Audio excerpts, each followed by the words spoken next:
देखिए, मेरे पास ऐसा कोई साधन नहीं है जिसके सहायता से मैं मंत्रा चैंटिंग की वीडियोस बना सकूं और कुंडलिनी जागरण में मंत्र की स्वयं की एक अपनी विशेषताएं होती हैं।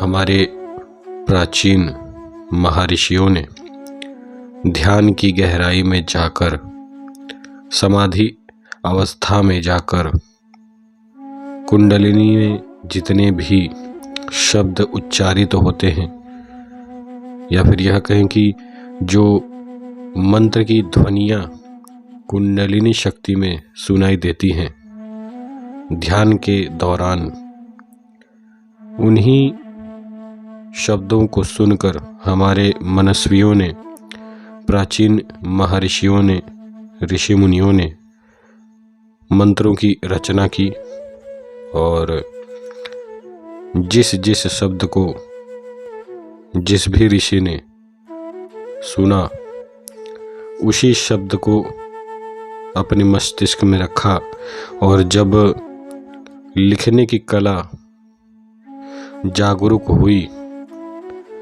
तब उसी लिखने की कला के माध्यम से हमारे सभी ऋषि मुनियों ने इन मंत्रों के विषय में हम सभी को जानकारी दी। लेकिन जानकारी देने का एक उद्देश्य केवल यही था कि हम सभी भी उन सभी मंत्रों का लाभ उठा सकें और कुंडलिनी जागरण में जो सबसे विशेष साधनाएं हैं और जो कुंडलिनी जागरण में जो सबसे विशेष मंत्र हैं, उन्हीं मंत्रों की आज एक बहुत ही विशेष साधना आप सभी के लिए लेकर आया हूँ।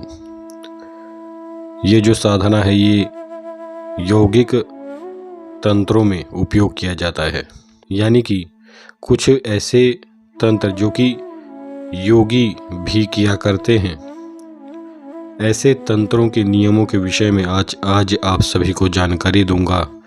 और यह जो तांत्रिक यौगिक क्रिया है, इस साधना पद्धति को भी आज आप सभी को बताऊंगा। यदि आप सभी को अपनी कुंडलिनी शक्ति जागृत करनी हो, मस्तिष्क को एक अलग आयाम में आप सभी को पहुंचाना हो, तंत्र की गहराइयों तक जाना हो, शरीर की सीमाओं तक को लांघना हो, या फिर शरीर की सीमा जहां पर खत्म हो जाती है, उन सभी विशेषताओं को यदि आपको प्राप्त करना हो तो आप सभी को कुंडलिनी जागरण साधना अवश्य ही करनी चाहिए। यह जो कुंडलिनी जागरण साधना है, इस साधना के माध्यम से यदि आप नित्य इस साधना का अभ्यास करते हैं तो निश्चित ही केवल 11 दिनों में आप सभी अपने कुंडलिनी शक्ति को महसूस कर सकते हैं। और इस वीडियो में आज आप सभी को अष्टांग योग में जो स्पर्श तकनीक है, यानी कि स्पर्श के द्वारा किस तरह आप अपनी कुंडलिनी शक्ति को महसूस कर सकते हैं, इस विषय में भी जानकारी आज आप सभी को दूंगा। सर्वप्रथम जो मंत्र साधना है उसके विषय में जान लेते हैं।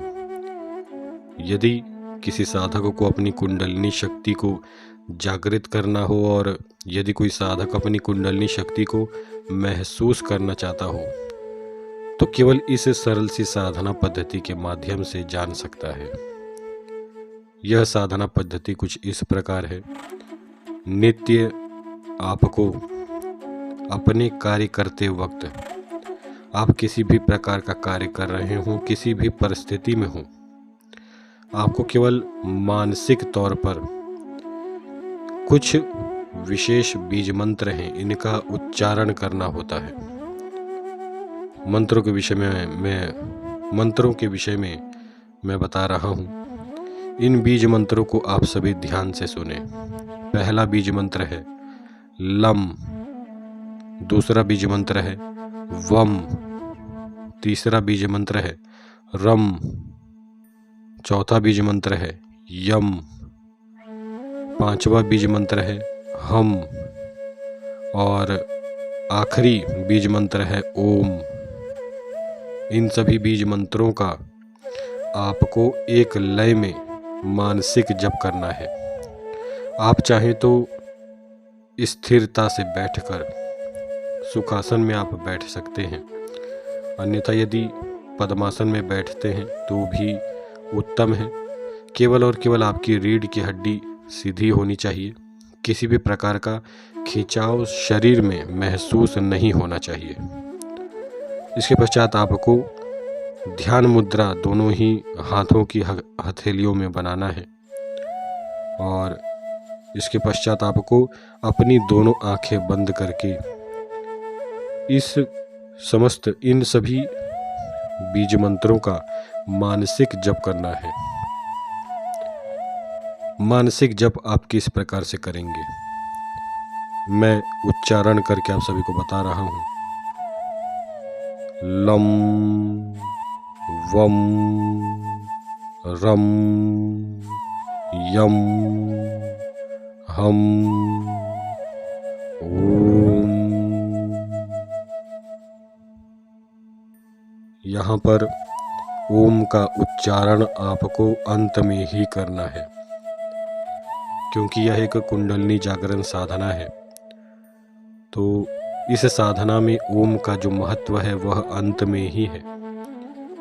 यदि आप पहले ही ओम का उपयोग करेंगे तो इस साधना की पद्धति भी बदल जाती है और कुंडलिनी शक्ति में जो ऊर्जा उत्पन्न होनी चाहिए वह ऊर्जा उत्पन्न न होकर कुछ और ही कार्य होने लगता है।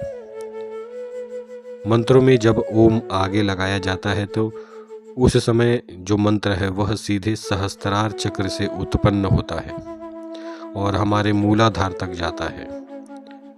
लेकिन इस प्रकार से जप करने पर जो मंत्र की ऊर्जा शक्ति है वह मूलाधार से उत्पन्न होकर सहस्त्रार चक्र तक जाती है और इस प्रकार से मंत्र उच्चारण करने पर, यानी कि यह जो साधना पद्धति मैंने अभी अभी आपको बताई है, इस प्रकार से जब आप साधना करते हैं तो केवल 11 दिनों में ही आपकी कुंडलिनी शक्ति पूर्णतः जागृत हो जाती है।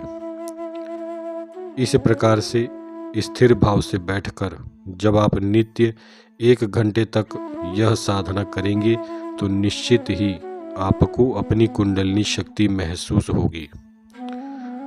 उस समय आपकी कुंडलिनी शक्ति जिस भी चक्र में होगी वह चक्र कंपायमान होने लगेगा। आपके शरीर में कई प्रकार के अनुभव होने लगेंगे, जैसे शरीर का कांपना, रोम बार बार खुलना, जो शरीर में जितने भी विशेष स्थान हैं उन सभी स्थानों पर कंपायमान होना, ऐसा लगना कि जैसे आप नशे में हैं या फिर आप अधिक भोजन करने लगेंगे या फिर आप भोजन करना ही छोड़ देंगे, आपको भूख ही नहीं लगेगी।